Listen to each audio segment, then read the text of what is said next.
खुलुमबाय आंनि मुङा थरायना राधिका बर' आरो आङो तामुलपुर जिल्लानि सिङाव थानाय मरिपारा हालामनि फुख्रिपार सेन्टारपार गामिनि सासे फरायसुलि दिनै आङो ओइचएस आनजादाव बर'आव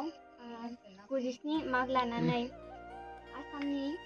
टप लिस्टआव मोननो हादों आरो आङो इउएन एकाडेमि क'क्राझार स्कुलनिफ्राय गासै आंना जौखोन्दोआ 88.6 जादों ओमफ्राय आरो बड'आव आंना 92nd हाइस्ट आरो इउएन एकाडेमि क'क्राझार स्कुलनिफ्राय फरायनायाथ' बेसिकलि आं रावनिफ्रायबो हेफाजाब मोनाखै माने जोंना बाव बांद्राय आं सेल्फखौनो स्टाडि खालामदों आरो जोंना बेयाव रुल दंखायोमोन आं हस्टेलाव थायो नालाय मेक्सिमाम फुङाव जोङो 2 आवार्स फरायनांगौ आरो इभिनिं टाइमावबो जोंना 2 आवार्स फरायनांगौमोन आरो बेसिकलि 4 आवार्स जायो ओमफ्राय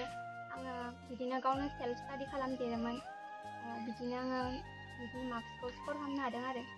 टिउसनथ' माने जोंना बे हस्टेलनिफ्राय जेरावबो ओंखारनो मोना नालाय ओंखायनो जेबो टिउसनफोरबो लानाय जायाखै जास्ट सेल्फ स्टाडि आरो टिचारफोरनि गाइडेन्स आरो फोरोंनायजोंनो इयुनाव नों मा जानो सानदों? इयुनावथ' आङो साइन्स लानाय बाय'लजि स्ट्रिमथिं लानाय नालाय इयुनाव आङो डक्टर लाइनथिंनो फरायनो सानदोंमोन। प्रिपारेसन खालामदोंमोन बेनि थाखाय? प्रिपारेसन एसे खालामदोंमोन बाट आं दा इयारनिफ्राय एसे बांसिन मोजां प्रिपेयार खालामनो नाजादों आरो फार्स्टआव आङो आंनि फेमिलिखौनो आं फार्स्टआवनो साबायखर बावनो सानो आरो लोगोसेयैनो जोंनि बे मरिपारानि दुलाराय बर' फरायसा आफादनि सार बिथांमोनखौ आं मा होनो साबायखर बावनो सानो मानोना बिसोरनि बिथोनजोंनो खावलायलांनायजोंनो आङो दिनै इउएन एकाडेमि क'क्राझाराव एसेबाबो थुलुंगा मोननानै आङो एडमिसन लायनो हादों आरो जानो हागौ आं बे स्कुलाव थाहैनो थाखाय एसेबां बायदि मार्क्सफोर स्कर खालामनो हादों। आंनि मुङा मुस्रि शास्त्रिराम बर' गामि आंनिया फुख्रिपार सुपा सेन्सापाटि आं दा आंनि बे जाय एचएस आनजादाव नामखौ पास खालामनाय आंनि फिसाजो बियो राधिका बर' बियो क'क्राझार इउएन एकाडेमियाव फरायदोंमोन दा बियो फार्स्ट बहा फरायदोंमोन? फार्स्ट जोंनि बे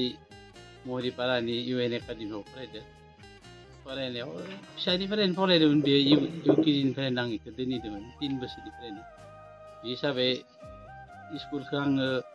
मोजाङै लाखिदों होननानैनो सेस्था होदोंमोन थेवबो बिसोर क्लासआ इमान मोजां जायामोन थेवबो जोंनि बर' रावखौ मोजाङै लाखिदों होननानै आं थेवबो स्कुलाव दोनथाबदों आरो दा दिनै बिसिनि मोनहैबाय आरो जोंनि मेट्रिकखौ बियो फार्स्ट डिभिजनाव माबा स्टार मारिदो फार्स्टआव बेनिफ्राय दुलाराय बर' एबसुनि गथ'फोरा आंखौ बाय माबा थुलुंगा होफैनानै बिसोरो लाना थांदों आरो क'क्राझार इउएन एकाडेमि बे रोखोमनो दा आंनि गथ'आ दा माबा खालामनायसै आरो आंनिनो बे खाथिनिनो मनेस्वरनि फंबाय बापुराम बर'दों आंखौ जगाजग खालामफैना बिसोरनो लाना थांनायसै आरो एबसुनि गथ'फोरा बेयाव आफादगिरि हिसाबै फैलाव दंमोन नामा फैलाव दंमोन बिसोरनो रायज्लायना दोनहैदों आरो इउएन एकाडेमि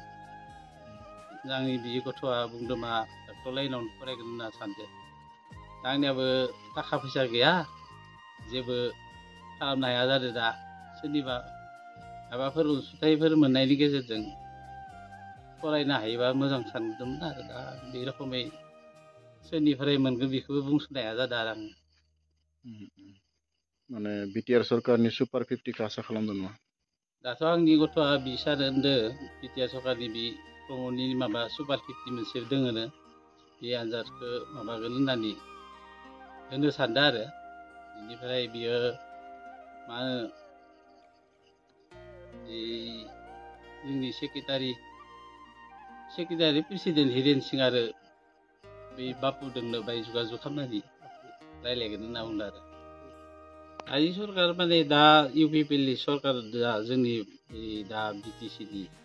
प्रमद सार दोङो बे प्रमद सारा सुपार 50 मोनसे माबा दिहुनदो होननाय खोनादों बे हिसाबै बिथाङा दा सुपार 50आव जों हेफाजाब मोनोबा आरो रायजोनि